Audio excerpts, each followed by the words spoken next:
네, 안녕하십니까. 저는 성균관대학교 화학과 4학년 이승준입니다.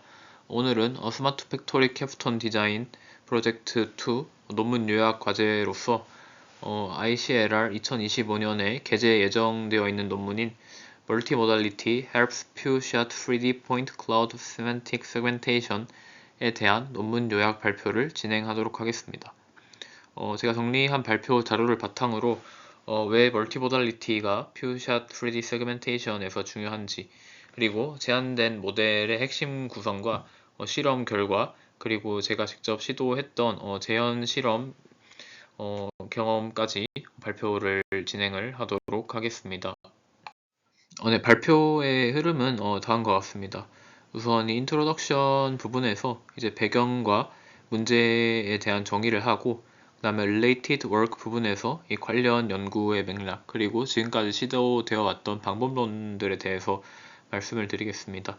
그 다음에 메소돌로지 과정에서 해당 아이디어를 구현하기 위해 어떠한 실험 설정을 했고 어떠한 방법을 사용하였는지에 대해서 말씀드리고, 그리고 익스페리먼트 부분에서 실험 결과에 대해서 말씀드린 뒤에 이 결론과 시사점에 대해서도 말씀을 드리고, 그 다음에 제가 직접 해당 논문의 결과를 재현하기 위해서 마련했던 그러한 구성들에 대해서 말씀을 드리면서 발표를 마무리하도록 하겠습니다. 네, 3D 포인트 클라우드 세그멘테이션은 로봇 내비게이션, 그리고 자율주행, AR, 디지털 트윈, 증강현실과 같은 다양한 분야에서 중요한 역할을 하고 해당 분야에서의 핵심 과제로서 고려되고 있습니다. 그러나 즉 완전 감독, fully supervised 방식은 라벨링 비용과 그에 필요한 시간이 매우 크다는 단점을 가지고 있습니다. 예를 들어서 뭐 이 대규모 실내 그리고 실외에 있는 이 모든 장면에 대해서, 즉 이 포인트 단위로 이제 주석을 달려고 시도를 한다고 생각을 해보면은 뭐 기업 측면에서 보면 더 그럴 것이고, 꼭 기업뿐만 아니라 연구실 측면에서 봤을 때도 이 데이터가 너무 많기 때문에 이 데이터 병목이 생깁니다. 즉 이제 라벨링 비용이 너무 크고 이 시간도 너무 오래 걸린다는 단점을 가지고 있기 때문에, 이러한 방법을 해결하기 위한 하나의 방법으로 Few-Shot 3D Point Cloud Segmentation, 즉 FSPCS라는 새로운 방법론이 제시되어 왔습니다. FSPCS는 소수의 라벨 샘플만으로 새로운 클래스를 분할하려는 문제의 설정입니다. 그리고 이 해당 방법의 장점은 말씀드렸다시피 소수의 샘플만으로 이 학습을 진행하기 때문에 기존의 이 포인트 클라우드 세그멘테이션에서의 이 라벨링 비용이 오래 걸리는 문제를 해결할 수 있고, 시간 또한 절감이 가능하다는 장점을 가지고 있습니다. 네, 그래서 앞서 말씀드렸던 퓨샷 3D 포인트 클라우드 세그멘테이션 FSPCS에 대한 기존의 연구는 점군 하나, 즉 단일 모달리티에만 의존한다라는 가정을 하고 있습니다. 즉 이 하나의 점군에만 이제 의존을 하고 이거에 대한 집중을 하는 상황이었는데, 이 해당 모델의 단점은 이 멀티 모달리티, 즉 다중 모달리티 활용의 잠재적 이점을 무시하고 있다는 단점이 있습니다. 이와 반면에 인간의 학습은 본질적으로 멀티 모달인데요. 예를 들어서 저희가 이제 눈을 통해서 보는 이 시각적 그런 정보들, 그 다음에 저희가 말을 하고 듣는 이런 언어적 정보들, 이 두 개의 결합이 저희가 어떠한 사물을 보거나 혹은 물체를 식별할 때 이 의미 구분을 강하게 도와주고 있는 형태입니다. 논문은 인간의 이러한 멀티모달 학습에 대해서 주목하고 해당 학습 방법에서 이제 착안을 하였습니다. 어, 즉 말씀드렸다시피 이 인간의 멀티모달 학습, 그러니까 하나의 포인트에만 의존하지 않고 여러 개의 이 모달리티로부터, 그리고 그러한 정보들을 융합해서 의미 구분을 강하게 한다는 인간의 학습법에 착안을 해서 이제 공짜로 얻을 수 있는 텍스트, 여기서는 즉 클래스명과 2D 이미지를 어떠한 비용도 추가를 하지 않고 저희가 이 프로그램이 진행하는 학습에 녹여 넣으면 일반화 성능을 더 끌어올릴 수 있다, 즉 성능 향상에 기여할 수 있다 라는 것이 해당 논문의 착안점이었습니다. 여기서의 포인트는 2D 이미지라고 하는 것은 3D 스캔 과정에서 동반 수집되는 경우가 되게 많은데요. 왜냐하면 이제 3D 스캔을 하려면 본질적으로 이제 2D 이미지를 스캔을 해야 되기 때문이어서 여기서 이제 코스트 프리 모달리티, 공짜 모달리티라고 표현을 하였습니다. 또한 그 다음에 클래스명 텍스트는 주석 작업에 필수로 존재하기 때문에 여기서 이 클래스명 텍스트 그리고 2D 이미지를 얻는 것이 이 3D 포인트 클라우드 세그멘테이션 과정에서 필연적으로 수반이 되는 부분이다 보니까 이렇게 얻어지는 무료 모달리티를 추가적으로 활용한다면 성능이 향상할 수 있지 않을까 라고 하는 것이 해당 논문의 핵심 아이디어입니다. 그런데 다만 실제 퓨샷 에피소드 추론 단계에서 이 2D 이미지가 항상 있는 것은 아닙니다. 그래서 이 논문은 이 2D 이미지는 이 사전 학습, 즉 프리트레이닝에만 쓰고 이후 메타 러닝과 이 추론 단계에서는 이미지가 필요 없게 설계를 합니다. 즉 2D의 장점은 표현에 스며들되 이 런타임의 의존성을 제거함으로써 이제 해당 문제를 해결을 하려 하였고, 이 덕분에 이 2D가 아예 없는 S3DIS에서도 스캔넷으로 사전 정렬된 가중치를 가져와서 성능을 올릴 수 있었습니다. 지금까지가 이제 이 인트로덕션에 대한 설명이었고, 이제 related work, 즉 그전에 진행됐던 관련된 연구에 대해서 설명을 드리도록 하겠습니다. 먼저 FSPCS에 대한 기존 연구 동기를 말씀드리겠습니다. 말씀드렸다시피 Fully Supervised Free Point Cloud Segmentation의 라벨링 비용이 매우 크고, 그리고 이에 대한 시간도 너무 오래 걸리기 때문에 해당 방법을 해결할 수 있을까라는 문제점이 지속적으로 제기가 되어 왔고, 그래서 이제 이 전체 샘플이 아니라 이 소수의 샘플만으로 이제 세그멘테이션을 진행을 하는 퓨샷 방법론에 대한 관심이 증가했고, 해당 방법으로 이제 문제를 해결할 수 있을 것이라 생각하였기 때문에 이 기존의 연구 동기가 되었다라고 말씀을 드릴 수 있을 것 같습니다. 그래서 이 FSPCS의 초기작인 ATT-MPTI는 이 서포트에서 큐어리로의 라벨 프로파게이션 방식을 제안을 했습니다. 이후 발전 방향인 PAP, QGE, 그리고 2CBR은 프로토타입과 큐어리 피처 간의 이 세멘틱 갭을 줄이는 데 주목하였는데요. 여기서 이제 PAP 같은 경우에는 서포트 프로토타입을 큐어리 피처과 더 잘 정렬하기 위해서 노력을 하였고, 그리고 이제 QGE 같은 경우에는 서포트 프로토타입을 단계적으로 보정을 하기 위해 노력을 하였습니다. 그리고 2CBR 같은 경우에는 서포트와 큐어리의 분포를 정렬하는 데 주안점을 두고 꾸준히 발전을 해왔습니다. 이후 FSPCS에 대한 연구는 이 표현력 그 자체를 끌어올리고 강화하는 데 주안점을 주었는데요. 여기 2022년에 마오에 의해서 진행된 연구인 이 BFG에 따르면 양방향 피처 글로벌라이제이션에 집중을 했던 모습을 보실 수가 있고, 그리고 2023년에 이 왕에 대해서 연구된 CSS MRA 같은 경우에는 이 Constraintive Self-Supervision에 대해서 집중을 한 것을 볼 수 있습니다.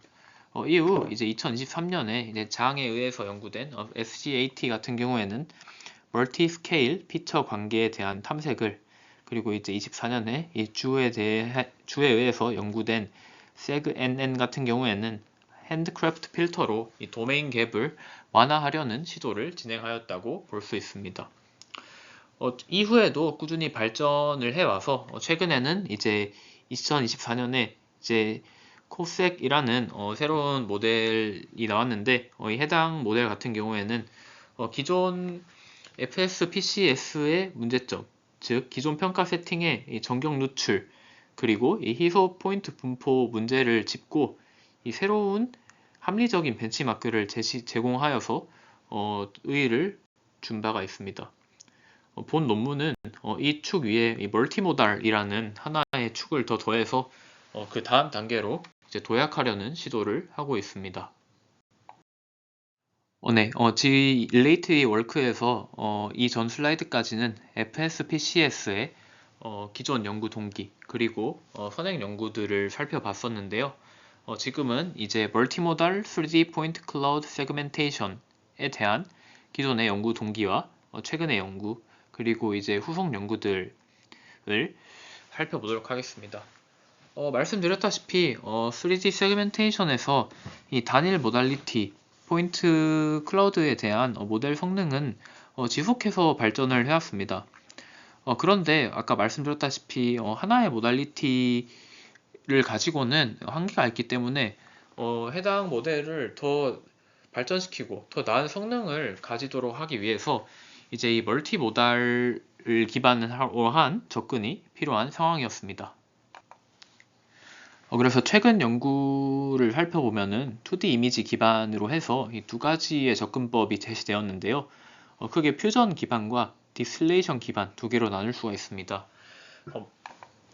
먼저 퓨전 기반에 대해 살펴보면 2018년에 이제 수에 의해서 이제 행해진 연구는 이제 2D 피처와 3D 피처를 이제 함께 사용을 해가지고 이제 성능을 향상시키려고 노력을 했고, 그리고 22년에 얀에 의해 진행된 연구에서는 디스틸레이션 기반, 즉 멀티모달 피처에서 지식을 추출한 다음에 이를 3D 모델에 전수하는 방식을 기반으로 성능을 향상시키려고 노력하였습니다. 그리고 최근 연구의 흐름 중 하나로 이제 언어 모달리티에 기반한 접근법 또한 나왔었는데요. 보시다시피 로젠버스키에 의해서 연구된 클립 기반 비전 랭귀지 모델, 그리고 해당 모델과의 결합을 통해서 이제 오픈 보캐블러리 3D 세그멘테이션이 가능해지도록 한 연구가 있었습니다. 즉 최근에는 클립이나 LSEG 그리고 오픈세그 같은 비전 랭귀지 모델을 이용해서 이제 오픈 보캐블러리로 확장하는 흐름이 나왔다고 말씀을 드릴 수가 있을 것 같은데, 그러나 이들은 대부분 아까 말씀드렸다시피 데이터 처리 비용 그리고 시간이 엄청나게 많이 드는 fully supervised, 즉 완전 감독 그리고 오픈 복화의 맥락이었고, 이제 퓨샷 3D에 텍스트 혹은 이미지를 녹여 넣는 시도는 사실상 없었습니다. 즉 해당 상황을 말씀을 드리자면 FSPCS 그리고 멀티모달 3D 포인트 클라우드 세그멘테이션에 대한 연구 그리고 이제 개선 방안은 지속해서 제시가 되어 왔지만 정작 멀티모달 세그멘테이션 연구의 흐름과 FSPCS 연구의 흐름을 연결하는 그러한 시도 혹은 논문이 부재한 상황이었다고 말씀드릴 수 있습니다. 그래서 이제 본 논문은 이를 해결을 하기 위한 멀티모달 FSPCS를 연구를 시작하였고, 여기에서 이제 MMFS, 즉 멀티모달 FSS가 처음으로 이제 등장하게 되었습니다. 네, 그래서 지금까지 말씀드렸던 Related Work의 내용을 간단하게 정리를 하면, 이 FSPCS의 이 데이터의 부족함을 이제 이 3D 스캐닝 과정에서 자연적으로 나오는 이제 무료, 즉 프리 모달리티로 메우는 이 첫 통합적 시도라고 보시면 될 것 같습니다. 그래서 해당 논문에서는 이제 멀티모달 FSPCS에 대해서 먼저 설정을 하고, 그 다음에 이에 대한 모델을 설계한 다음에 광범위한 실험과 어블레이션으로 본인들 논문에 가치를 입증하려고 시도하고 있습니다. 이제 Related Work에 대한 내용을 마무리하고 해당 논문의 방법론, 즉 메소돌로지에 대해서 말씀을 드리도록 하겠습니다. 네, 메소돌로지 부분의 첫 번째 파트인 Problem Setup, 즉 문제 설정에 대해서 말씀을 드리겠습니다. 해당 슬라이드를 간단하게 한 문장으로 설명을 드리면 N-way, K-shot, 그리고 멀티모달 확장이라고 말씀을 드릴 수 있을 것 같습니다. 본질적으로 FSPCS는 에피소드 기반 학습을 사용하고 있습니다. 즉 에피소드 기반 N-way, K-shot이라고 말씀을 드릴 수 있는데, 여기 중에서 이 서포트 셋은 타깃 N개 클래스의 전군과 라벨에 해당합니다. 그리고 이제 각 클래스별 K개의 라벨링된 포인트 클라우드를 가지고 있고, 그리고 쿼리 셋은 분할해야 할 점군이고 학습된 지식을 사용을 해서 분할을 해야 할 새로운 포인트 클라우드다 라고 말씀을 드릴 수 있겠습니다. 그래서 목표는 이 쿼리의 포인트를 이 n개의 타깃과 그리고 즉 n개의 클래스 그리고 백그라운드로 분류를 하는 것이 목표라고 할 수 있습니다.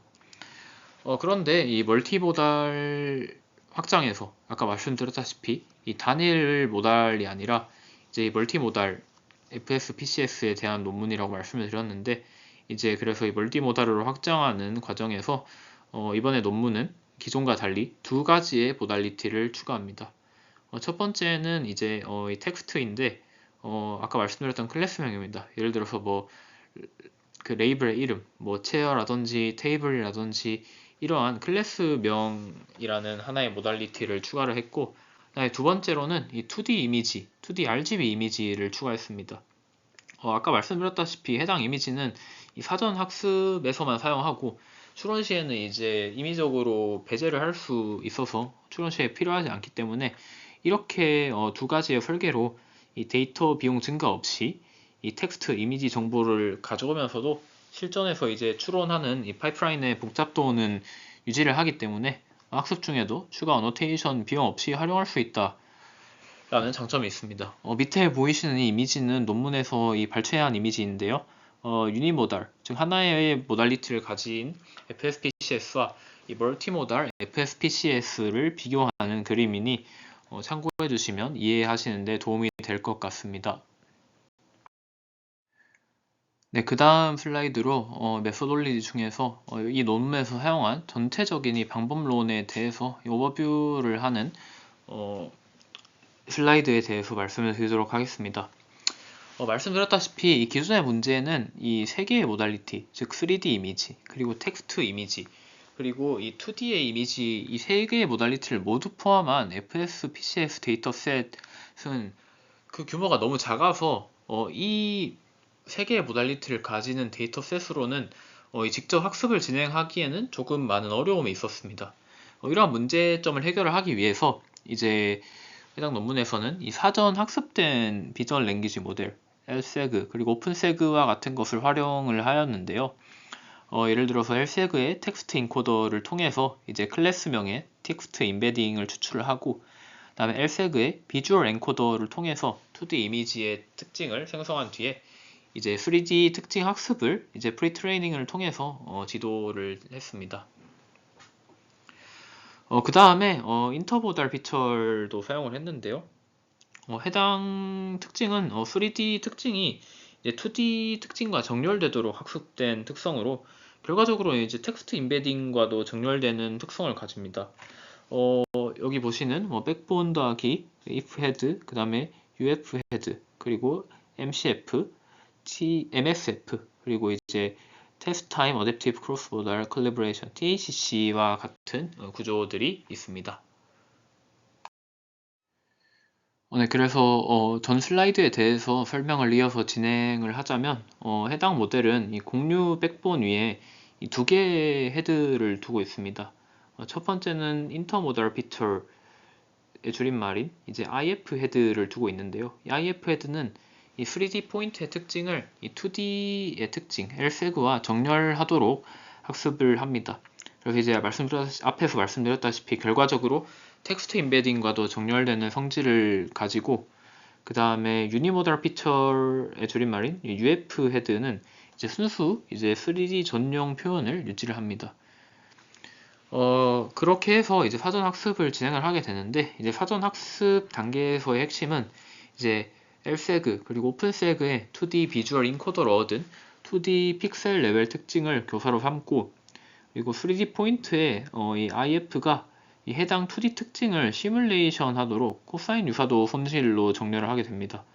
이렇게 하면은 이제 IF가 2D의 풍부한 텍스처, 그리고 경계, 그리고 형태에 대한 힌트를 내재화하고, 그리고 동시에 이제 LSEG의 텍스트 임베딩 공간과도 맞물리게 됩니다.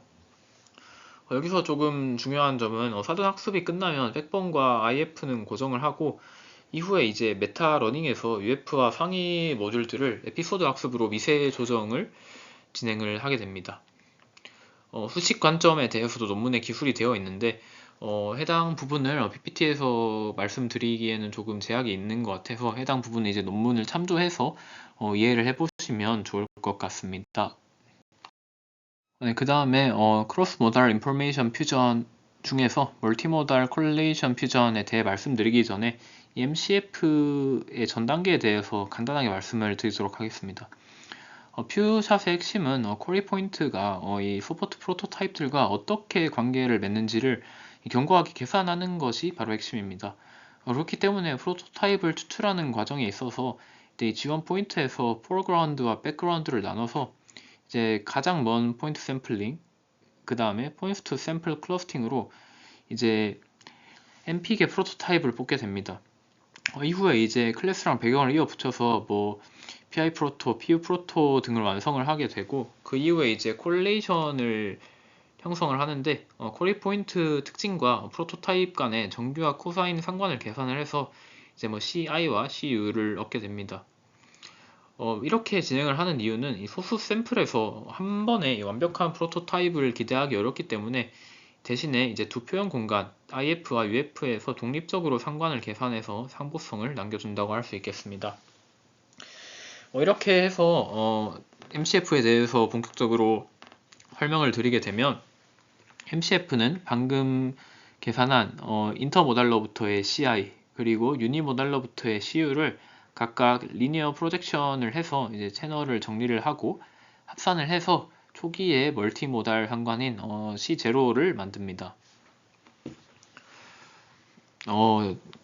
직관적으로 IF는 2D와 정렬이 되기 때문에 텍스트와도 잘 통하는 언어 친화적인 어떤 시멘틱을 갖고, 아까 3D 전용이었던 UF 같은 경우에는 이제 순수 3D의 뭐 기하나 밀도나 지역성과 같은 롭스타한 신호를 가지고 있습니다. 그래서 얘네 두 개를 이제 결합을 해서 모달리티 바이어스를 완화를 하고, 이후에 이제 뒤에 나온 MSF에서 이제 텍스트로 정교화하기 위한 이 기초적인 부분을 만든다고 이해를 하시면 되겠습니다. 그래서 이제 MCF에 대해서 이제 한마디로 정리를 하면 이제 시작점을 잡아준다라고 이해를 하시면 될 것 같습니다. MSF 추후에 후술할 MSF가 작동을 하려면 적어도 이제 이 포인트 클래스 관계가 너무 왜곡되지는 않은 상태여야 하기 때문에 이제 시작점을 잡아주는 상황입니다. 그 다음에 멀티모달 시멘틱 퓨전 MSF에 대해서 간단하게 설명을 드리겠습니다. MSF는 MCF 결과에 텍스트 의미 정보를 추가하는 역할을 하는데요. 그래서 Query Intermodal 피처와 텍스트 인베딩 간의 유사도 GQ를 계산을 하게 됩니다. 그런데 QR이 포인트마다 시각 텍스트 모달리티 중요도가 다르기 때문에 동적 가중치 WQ 또한 학습을 진행을 하고, 이후 이제 GQ와 CK를 결합을 해서 이제 어텐션과 MLP로 정교화를 진행하고, 그 다음에 반복 블록 구조로 코렐레이션을 점진적으로 이제 개선을 한다라고 이해를 하시면 될 것 같습니다. 그런데 여기에서 이제 동적 가중치 WQ를 왜 학습하냐라고 이제 생각이 드실 수가 있는데, 클래스나 장면마다 어떤 포인트는 기하적 측면이 더 중요할 수도 있고, 어떤 포인트는 이 텍스트의 시멘틱이 더 구분력이 있을 수도 있습니다. 그렇기 때문에 고정된 비율이라고 하면 특정 부분이 과보정되거나 혹은 특정 부분이 보정이 좀 덜 될 수도 있기 때문에 이러한 동적 가중치를 통해서 이제 해당 위험성을 배제하려는 혹은 완화하려는 시도를 하였다고 이해해 주시면 될 것 같습니다. 네, 그 다음에 Test Time Adaptive Cross Modal Calibration TACC에 대해서 말씀을 드리겠습니다. 퓨샷에서 가장 흔한 문제가 베이스 클래스 바이어스라고 불리는, 즉 훈련 클래스 편향입니다. 훈련 때 자주 본 클래스의 이 모델이 과신호를 내는 그러한 문제인데, 이를 해결을 하기 위해서 해당 논문에서는 이제 추론 시에 이제 PQ, 즉 모델 예측 값과 GQ, 텍스트 기반 시멘틱 가이던스를 가중 합해서 교정을 진행하려고 하였습니다. 이를 통해서 이제 앞서 말씀드렸던 바이아스를 좀 감소시킬 수 있고, 그리고 이제 노블 클래스 분할 성능이 향상된다는 이 장점을 가지고 있습니다. 오른쪽에 보시는 그림이 논문에서 발췌한 TACC 블록에 대한 모식도이기 때문에 참고해 주시면 좋을 것 같습니다. 네, 지금까지 이번 실험에서의 메소돌로지, 즉 방법론의 뼈대를 살펴보았습니다. 정리를 하면 이제 2D 정렬 IF로 이 텍스트 친화적인 어떤 시멘틱을 확보를 하고, 그 다음에 UF를 가지고 3D 로버스트 이 기하를 보완을 한 뒤에 이 MCF 가지고 이 두 가지의 상관관계를 종합을 하였습니다. 즉 시작점을 잡아주는 셈이고, 그 다음에 MSF를 통해서 텍스트를 주입하고, 그 다음에 동적 가중치를 적용함으로써 정교화를 진행하였습니다. 그 다음에 마지막으로 이제 THC를 가지고 기존에 문제가 되었던 이 베이스 바이어스까지 해결을 노력함으로써 이번 논문에 제시된 방법론을 구성하였다라고 말씀을 드릴 수 있겠습니다. 이제 이번 논문의 실험 결과에 대해서 말씀을 드리도록 하겠습니다. 네, 이번 실험의 셋업은 다음과 같습니다.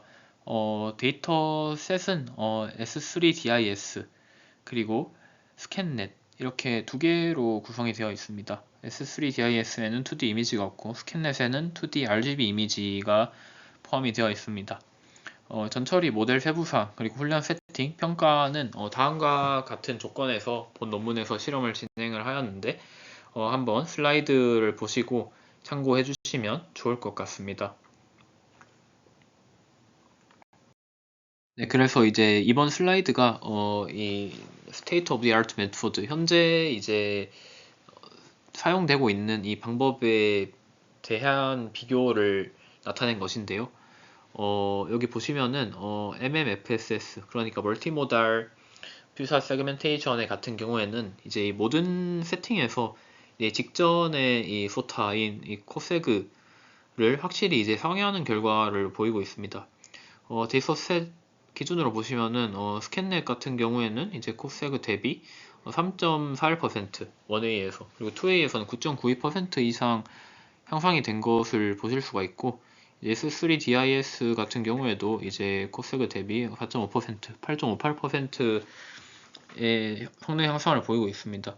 여기서 보시면 이제 이 2A에서의 향상폭이 더 큰데 해당 사유는 이 지원 정보가 더 분산이 되고 클래스의 405 작용이 생길수록 텍스트와 2D의 이 시멘틱 퓨전의 이점이 커진다라는 것을 이제 간접적으로 보여주고 있다라고 말씀을 드릴 수 있을 것 같습니다. 오른쪽에 보시는 것이 이 실험 결과의 테이블이고, 그다음에 여기 하단에 보시는 이 그림이 Curie Support Prediction에 대한 이 코세그와 멀티모달 FSS의 시각화 결과를 비교한 것이니 이제 참고해 주시면 좋을 것 같습니다.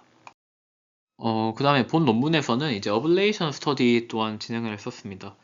어블레이션에서 확인할 포인트는 크게 6가지가 있었는데요. 첫 번째는 이제 MSF, MCF 각각 단독으로 이득인지 혹은 둘이 함께 쓰면 더 큰 이득이 되는지를 보았고, 그 다음에 IF와 UF 상호작용, MSF의 블록수, 모델리티의 기여, TACC의 개수, 그리고 복잡도를 보았습니다. 그래서 종합적으로 살펴본 결과 이 아까 메소돌로지에서 설계한 이 모든 부분 MCF나 MSF나 TACC라고 하는 것이 단독 조건으로 존재하는 것이 아니라 이 필요 충분 조건으로 이제 서로 맞물려서 이제 이 향상되는 성능을 보여줬다라는 것이 해당 데이터가 나타내는 결론입니다. 어느 하나라도 빠지게 되면은 아까 논문에서 보고되었던 그 정도의 성능 향상은 불가능하다라는 것을 이 어블레이션 스터디에서 확인을 할 수가 있습니다. 네, 그래서 이제 이전까지 해당 실험의 결과에 대해서 말씀을 드렸고, 이제 해당 이 논문의 이 결론과 의의에 대해서 말씀을 드리도록 하겠습니다. 본문 논문에서는 새로운 멀티모달 FSPCS 설정을 제안을 했습니다. 그래서 이제 이 3D 모델링 중에서 자동으로 혹은 무료로 얻어지는 클래스명 텍스트와 2D 이미지를 추가해서 코스트 프리 멀티모달 FSPCS 세팅을 제시를 했고, 그다음에 최초로 이제 이 MCF와 MSF 모듈을 결합한 멀티모달 FSPCS 모델이라는 데 의의가 있습니다. 그래서 이제 또한 FSPCS의 이 훈련 바이어스 문제를 해결하기 위해서 TACC 방법을 제안을 했고, 그 다음에 결론적으로 요약을 하면 이제 해당 논문의 의의는 코스트 프리 멀티모달 FSPCS라는 문제 설정에 약간 참신함, 그리고 이제 2D 정렬 IF 더하기 UF와 MCF, MSF, TACC가 서로 잘 맞물려서 돌아갈 수 있게 하는 종합적인 설계, 그리고 해당 세팅을 바탕으로 모든 이 세팅에서의 소타 비교 실증적 우위라고 하는 것이 이 본 논문의 메시지라고 할 수 있을 것 같습니다. 또한 해당 논문 내 의의로는 이제 멀티모달, 특히 텍스트와 이미지처럼 흔히 무시되던 이 무료 모달리티, 프리 모달리티의 가치를 입증하였다는 점과 그리고 이러한 멀티모달 정보 활용이 FSPCS의 일반화 성능 향상에 중요한 역할을 할 수 있다라는 가능성을 제시하였다는 점에서 상당한 의의가 있다라고 말씀을 드릴 수 있습니다.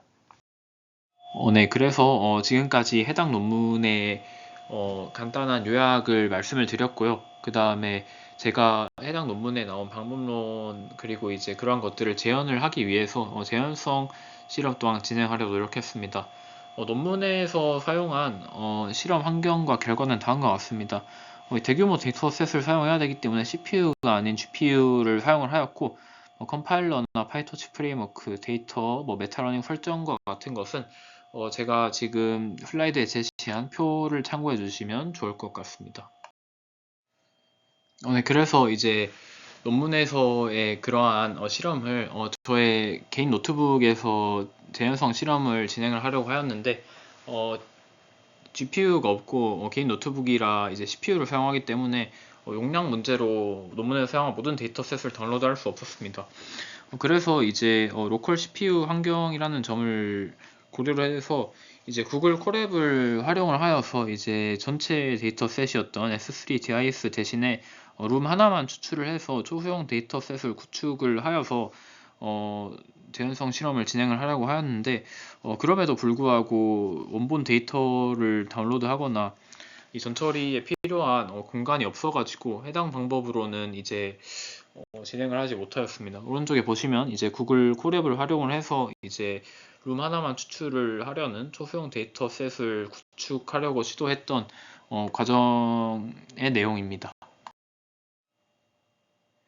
그래서 해당 문제점을 해결을 하기 위해서 이제 주피터 템플릿 노트북 제작을 해가지고 이제 재현성 실험을 진행을 하려고 노력을 하였습니다.